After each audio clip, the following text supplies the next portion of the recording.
Eman Bacosa Pacquiao na wala raw ang focus sa boxing dahil sa showbiz. Usap-usapan ngayon sa social media ang naging pagkatalo ni Eman Bacosa Pacquiao matapos siyang mapabagsak ng ilang beses ni Rodelyn Perez sa kanilang laban. Dahil dito maraming netizens ang nagbigay ng kani-kanilang opinyon kung ano ang posibleng naging dahilan ng kanyang pagkabigo. Ayon sa ilan, maaaring naapektuhan umano ang focus ni Eman sa boxing matapos niyang pasukin ang mundo ng showbiz. May mga nagsasabing nahati raw ang kanyang oras at atensyon sa pagitan ng pag-iensayo at mga showbiz commitments.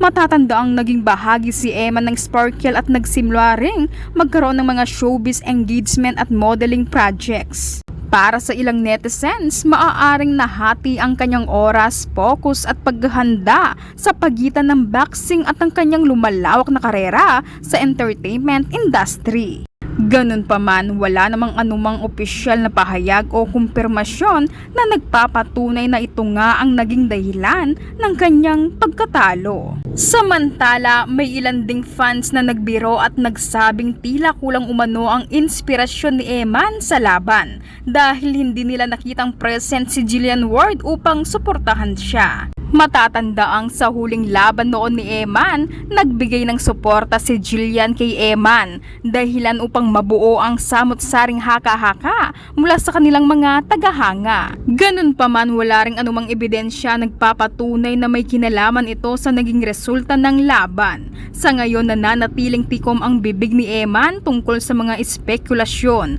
Ang malinaw lamang ay isa itong malaking pagsubok sa kanyang karera at marami pa rin ang naniniwalang makakabangon siya at mas magiging determinado sa kanyang pagbabalik sa ibabaw ng ring. Samantala, hanggang sa ngayon ay wala pang inilalabas na opisyal na reaksyon si Manny Pacquiao kaugnay sa pagkatalo ng kanyang anak na si Eman.